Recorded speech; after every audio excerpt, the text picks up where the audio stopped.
Բարի երեկո, սիրելի վանաձորցիներ, հարգելի ընկերներ, քանի որ վերջին օրերին իմ անձի շուրջ շատ էին իրադարձությունները եւ նաեւ վերջին տարիներին, բայց վերջին օրերին առանձնապես, ուզում եմ անդրադառնամ ձերբակալությանը եւ վերջի իրադարձություններին։ Նախ ուզում եմ նշել, որ քանի որ նախաքննություն է ընթանում, կփորձեմ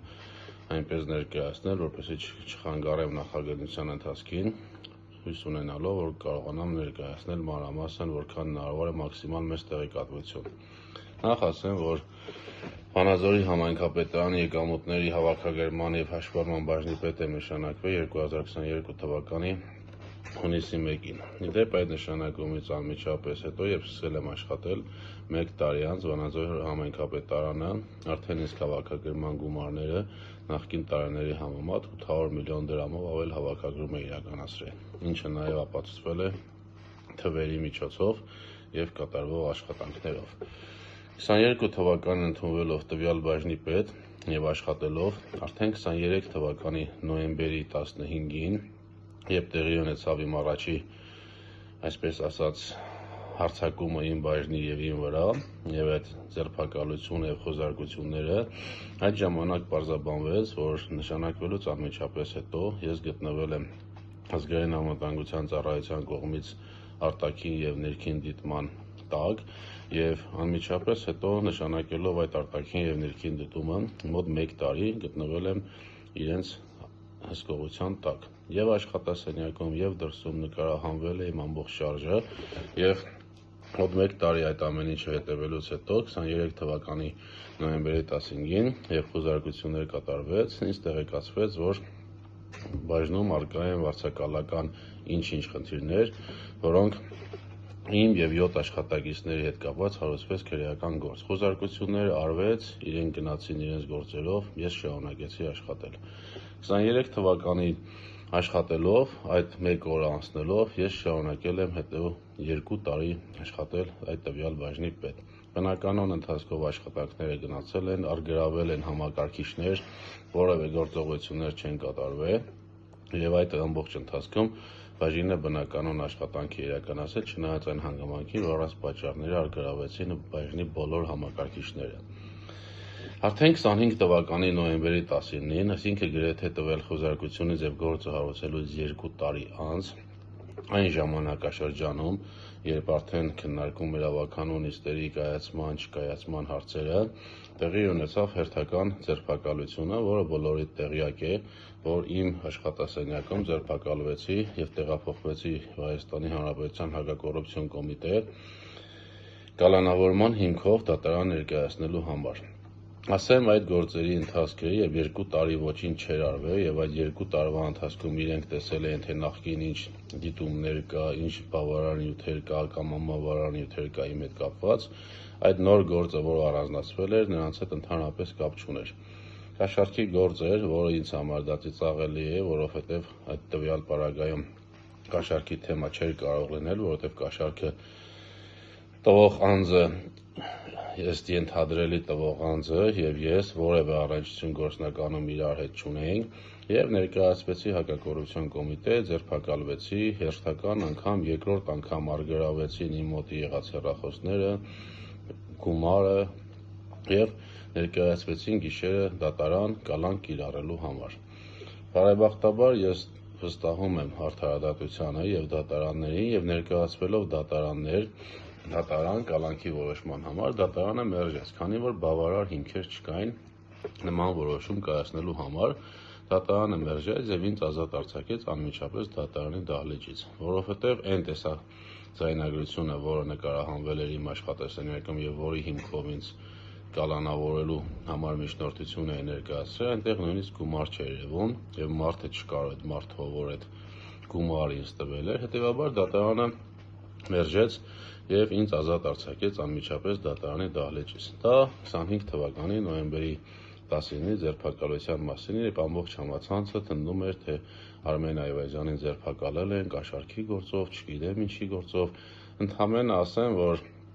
ըստ իրենց օդում կախված լուրերի, որը որ գործերում գրված էր չպարզված չափի կաշառք, խոսքը վերաբերում էր ըստ իրենց 5000, 10000 թե նմանատիպ ինչ-որ մի թվի, որը իհարկե դատարանը մերժեց։ Դրանից անմիջապես հետո դեկտեմբերի 31-ին այդ դատարանի մերժած որոշումը հակակոռուպցիոն կոմիտեն բողոքարկեց Վերաքննիչ դատարան։ Վերաքննիչ դատարանը կիրառեց վարչական հսկողություն, այն է, որ կիրառվե դեկտեմբերի 31-ին 25 թվականի վարչական հսկողության որոշում կիրառվեց, եւ ես ստիպված եղա վարչական որոշման տակ այդ բրասլետը կրել, որը կրում էի մինչև վերջերս, եւ այդ բրասլետը այնքանով էր անիմաստ, որ պատկերացնում եք, իմ վրա հարուցված է եղել 23 թվականին գործ է հարուցվել, ես 2 տարի աշխատել եմ բաժնի պետ, իսկ արդեն 25 թվականի դեկտեմբերին իրենք որոշել են, որ ես մարդկանց հետ չպետք է շփվեմ, սահմանափակումներ պետք է դրվեն, եւ այդ բրասլետը կիրառվում է, որպեսզի ես այն մարդկանց հետ շփվեմ, ովքեր իմ աշխատակիցներն են եղել կամ աշխատակիցներ են։ Այսինքն որևէ տրամաբանություն այդտեղ չկար, որտեղ մարդկանց հետ ես 2 տարի լիարժեք աշխատել եմ, եթե ես որևէ շփվելու պայմանավորվելու հարց ունենայի, ես այդ ամեն ինչը կհասցնեի կանեի։ Ավելին ես այդ ժամանակ, քանի որ այդ արդեն կալանքի որոշումը եղավ եւ ինձ դատարան ազատ արձակեց, հակակոռուպցիոն կոմիտեն կասեցում ուղարկեց եւ այս որպես բարոյական պաշտոնյա, ով ինչ որ հարցի մեջ մեղադրում է եւ կասեցում է եկե, սեփական դիմումի համաձայն ազատվեցի աշխատանքից, համարելով, որ այս հարցի պարզաբանումից հետո իհարկե ես ամեն ինչ կանեմ վերադառնալու համար, այդ ինձ համար սկզբունքային էր, որպեսզի ես կարողանայի հստակ հասկանայի այս ամեն ինչի հետևանքը եւ պատճառները, ովքեր են այստեղ եւ ինչ պատճառներ կա սրա հետևում։ Հետևաբար նման կարգավիճակում եւ ես կասեցվել եմ եւ ավականու անդամի մանդատ է ստացել, ինձ համար այդ շենք չգնալ եւ մարդկանց հետ շփումները անտրամաբանական է, որտեղ ավականու անդամը չի կարող շենք չգնալ եւ մարդկանց հետ շփումներ չունենալ։ Դեկտեմբերի 31-ին վարչական հսկողության որոշումը եղավ, բոլորս դիմավորեցինք նոր տարին, ես դիմավորեցի իհարկե այդ պրոբացիայի տրված այդ հսկողությամբ։ Դրանից հետո քննարկումներ են ընթանում ավականու նիստերի հետ կապված, որ ես որպես ավականու անդամ պարտավոր եմ մասնակցել, եւ դրանից հետո մոտ նիստից 1 շաբաթ առաջ նույն դատախազի որոշմամբ, ով կիրառել էր վարչական հսկողությունը, նույն դատախազի հիմնավորմամբ վարչական հսկողությունը հանվեց, այդ բրասլետ կոչվածը հանվեց, եւ ես արդեն կարող էի մասնակցել ավականու նիստերին եւ այդ սահմանափակումները հանվեցին։ Ճիշտն ասած, այդ ժամանակ էլ ես գիտեի, որ այս գործը որևէ հիմքերի մեջ չի պարունակում, որտեղ եթե հիմքեր պարունակի, ցանկացած խելամիտ քաղաքացի կհասկանա, որ չի կարող 2 տարի մարդուն թողեն աշխատի, հետո 2 տարի հետո հիշեն, որ հին ձայնագրություններում որևէ խնդիրներ կան եւ նոր դրա համար նոր գործ հարուցեն ավելին, գնան դատարանում պարտվեն, բայց պարտվելուց հետո շարունակեն ինչ-որ գործողություններ իրականացնել մարդու սահմանադրական կարգը, մարդը իր սահմանադրական իրավունքները չթույլ չտան, որպեսզի իրականացնի։ Այսինքն այդ ավականու նիստը կայացավ, ավականու նիստի ժամանակ ես որպես ավականու անդամ ինչպես նույն մասնակցեցի եւ հիմնական տրամաբանական սպասում է, որ այս հանգուցալուծումը գործի պետք է ինչ-որ ձև իրականանա եւ լուծում ստանա։ Սակայն վերջինը արդեն մոտ օրերից, որը դուք բոլորը տեղյակ եք եւ տեսաք այդ շոուների միջոցով ինձ եւ 10 համայնքապետարանի նախկին աշխատակիցների, ներկա աշխատակիցների, այդ թվում հորս, այդ թվում իմ քավորներին 2 եւ բնականաբար արդեն գրեթե պակասում էր միայն 3 տարեկան երեխայից ձերբակալային վերման ենթարկեն, նույնպես ձերբակալվեցին եւ տեղափոխվեցին հակակոռուպցիոն կոմիտե։ Ամեն անգամ ձերբակալության ընթացքում որևէ նոր դրվագ է հայտ գալիս, որը կապված է նախկին գործունեության հետ, այսինքն այնպիսի դրվագներ, որոնք 23 թվականին արդեն իրենք այդ բոլորը տեսել են, բայց չգիտես ինչու նոր են հիշել եւ փորձում են ինչ-որ մախի-վախի մթնոլորտում կամ ինչ-որ ձևերով այդ ամենը հիմնավորել։ Տեղափոխվել են հակակոռուպցիոն կոմիտե, ինչպես միշտ արգելավել են իմ հեռախոսները, ձեռքից գումարը, այդ ինչ խոզարկության ժամանակ ինչ կոմոդ լինում է, ասեմ, որ արդեն իմ կողմից կա արգելաված մի քանի հեռախոս, մի քանի 100,000 դրամ գումար, որը արդեն մոտ 3 տարի են չի վերադարձվում, եւ բացի այն աշխատանքները, որ մեզ փորձում են ինչ-որ բաներ համոզել, որ մենք ինչ-որ բաներ խոստովանենք, ես եւ 10 քաղաքացիներին, ովքեր ձերբակալվել են, այլ իրավաբանական կամ ասենք խելամիտ որևէ աշխատանքներ չի իրականացվել։ 12 ժամ պահելուց հետո մեզ բոլորիս ազատ են արձակել եւ ասել են, որ կարող եք վերադառնալ ձեր բնականon կյանքին։ Ես ուզում եմ, որպեսզի մեր քաղաքացիներն իմանան, ես որպես քաղաքացի վստահում եմ արդարադատությանը, վստահում եմ դատարաններին եւ իշխանությանը, եւ այս ամենը ինչ կատարվում է ինձ հետ եւ հակակոռուպցիոն կոմիտեի քննվող գործի շրջանակներում, ընդհանրապես կարող եմ ասել, որ ինձ համար ծիծաղելի են, մանրամասներ չեմ կարող հիմա ասել, քանի որ նախաքննություն է ընթանում, բայց ընդհանրապես կարող եմ ասել, որ այն գործերը եւ այն մեղադրանքները, որոնք ինձ են վերաբերում եւ մարդկանց, ովքեր իմ հետ աշխատել են, դա ծիծաղելի են, որովհետեւ եթե մենք ինչ-որ գործողություններ 23 թվականին անեինք, որը համայնքին լուրջ վնաս պատճառեր, կարծում եմ խելամիտ չէր լինի, եթե իրենք թույլ տային, որ մենք դրանից հետո 2 տարի աշխատեինք, դրանից հետո իրենք նույն դատախազը միջնորդության վարչական հսկողությունը հաներ, իսկ թույլատրեր մարդկանց այդ շփումները, սակայն դրանից 1 շաբաթ անց նորից այդ շփումները արգելափակեին եւ արդեն նոր ձերբակալություն եւ նոր մեղադրանքներ։ Ընդհանրապես ուզում եմ ասել, որ ես Վանաձորի համայնքապետարանում աշխատած ժամանակ եւ իմ ամբողջ կյանքի ընթացքում աշխատել եմ քաղաքացիների շահերը սպասարկելու եւ քաղաքացիներին բառից բուն իմաստով ծառայելու համար, ինքս իմ կյանքում աշխատելավոճով երբեք աչքի չեմ ընկել որևէ բացական ձևով, ապրում եմ Վարձով բնակարանում, չունեմ մեքենա, ապրում եմ շարքային քաղաքացիների պես առօրյա խնդիրներով եւ հոգսերով եւ որևիցե մի անգամ թույլ չեմ տվել բացի իմ ստանալիք աշխատավարձը ինձ նման որևէ այլ ճոխություններ։ Կարծում եմ, որ մեր քաղաքացիները յուրաքանչյուրը գնահատականներ տալուց եւ մարդու մասին կարծիքներ ասելուց առաջ պետք է նախ գործի բուն էությունը իմանան, որովհետեւ շատ կարեւոր է, երբ հայտարարում են ձերբակալվել է այս մարդը, բայց այդ մարդը 2 ժամ հետո հայտարարում են, որ ես ձերբակալվել եմ, բայց հիմքերի պատճառով ազատ եմ արձակվել, հիմքեր չլինելու պատճառով, 2-րդ անգամ, 3-րդ անգամ, բայց ես ուզում եմ, որ մեր քաղաքացիները եւ իմ բոլոր ընկերները իմանան, որ այո, ես հիմա շատ այսպես ասած ռիսկային քայլի եմ դիմում, որովհետեւ ես այնքան մաքուր եմ, որ ես վստահ եմ, որ այս սրանից հետո նույնիսկ եթե ինչ-որ բաներ էլ փորձվի ինձ համար խնդիրներ ստեղծվի, այդ ամենը հնարավոր չի եւ չի ապացուցվելու, որովհետեւ այն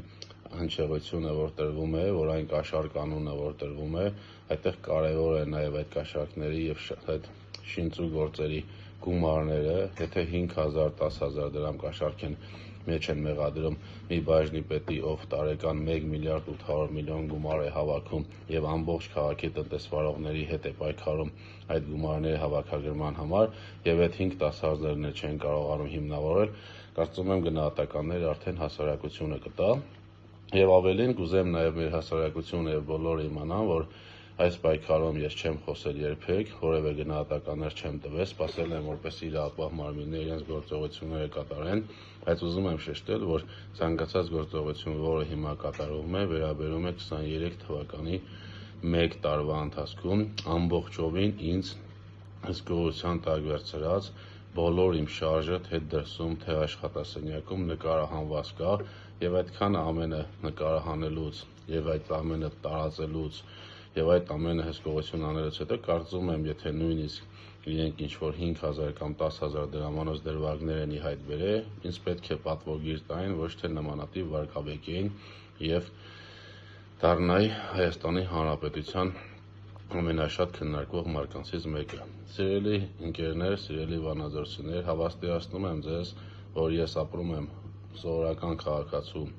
կյանքով, առօրյա կյանքով, երբեք որևէ պաշտոն զբաղեցնելիս ինձ թույլ չեմ տվել ավելորդություններ եւ անկեղծ եմ ասում եւ սրանից հետո էլ երբեք թույլ չեմ տալու, իսկ այն մարդիկ, ովքեր փորձում են ինձ վախեցնելու կամ ասենք ինչ-որ նախընտրական շրջանում դիվիդենդներ շահել, ավականու հետ կապված ճնշումների միջոցով փորձել գալ, որ ես ավականու նիստերի կամ որից հետո ինչ-որ ձերբակալություններով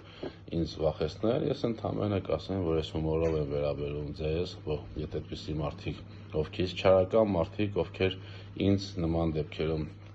վերագրում են ինչ-որ հանցագործություններ կամ ինչ-որ բաներ, որի մեջ ես թերացել եմ կամ որտեղ ես օգտվել եմ ոչ իմ հասանելիքից, ընդհանրապես կարող եմ ասել ժամանակը ամեն ինչ ցույց կտա, համոզված եմ, որ շատ կարճ ժամանակ անց այս գործերը ամեն ինչը ցույց կտամ, որ Արմեն Այվազյանը աշխատելով եկամուտների հավաքագրման բաժնի պետ եւ հավաքագրելով այդքան գումարներ, իրեն որևէ ավելորդություններ թույլ չի տվել։ Ինչ մնում է այն ամբողջ շոուին եւ այն ամբողջ մտածածին նյութերին, ես ընդամենը մի բան կասեմ, որ ես Վանաձոր համայնքի կամ Լոռու մարզի որպես պաշտոնյա ամենահամեստ պաշտոնյաներից մեկն եմ, եթե ոչ առաջիններից մեկը, եւ իմ կյանքով երբեք թույլ չեմ տվել նմանատիպ գնահատականներ իմ հասցեին հնչեցնել։ Հույս ունեմ այսքանը բավարար է այս իրավիճակում բարձրաբանման համար, չեմ ուզում շատ երկարացնել, հետագայում իհարկե երբ նախաքննությունն ավարտի գործը դատարանում լինի, դուք դատարանում ականատես կլինեք բոլոր մտածածին վկաների եւ ցուցմունքների չեզոքացմանը, որ այդպիսի բաներ չկա, եւ արդեն մարդիկ կհասկանան, թե ինչի է այս ամեն ինչը կատարվում։ Ես ուզում եմ, որ դուք էլ իմանաք, ես միշտ բաց եմ լինելու, նույնիսկ ամեն ցանկացած դրվագում ձեզ տեղեկացնելու եմ, եւ այս պայքարի մեջ, որը ես իրականացնում եմ իօգուտ մեր համայնքի եւ իօգուտ այն ճշմարտության արդարության, ես համոզված եմ, որ արդարությունը վերականգնվելու է հենց այդ պատճառով էլ 3 անգամ ձերբակալվել, 3 անգամ ազատ եմ արձակվել, բայց ցավոք սրտի 3 անգամ էլ ինձնից արգելվել են թե հեռախոսներ, թե գումարներ եւ երբևիցե որևէ վկա չեմ տեսել, որևէ մարդ չեմ տեսել, ով իմ դեմ ցուցմունք տա կամ իմ վրա ինչ-որ հայտարարություններ անի կամ ինձ որևէ ապացույցներ չի ներկայացվել։ Ամբողջ իմ ընտանիքի կազմը գրեթե այդ գործով ձերբակալվել, բերման է ենթարկվել, բայց ես համեստաբար, ես խելոք սպասում եմ արդարադատության իրականացմանը։ Համոզված եմ, դա շուտով կիրականանա եւ բոլորը, թե լրագրողները, թե մյուսները մտածածին լուրեր տարածելու փոխարեն արդեն կզգան, թե այս գործը ինչի համար էր, ում էր պետք եւ ում էր ձեռնտու։ Շնորհակալ եմ ուշադրության համար, չծանրաբեռնեմ ձեզ, սիրում եմ բոլորիդ առողջություն եմ ցանկանում եւ հաջողություններ։ Համոզված եմ, որ հաստատ շատ լավ է լինելու։ Բարի գիշեր։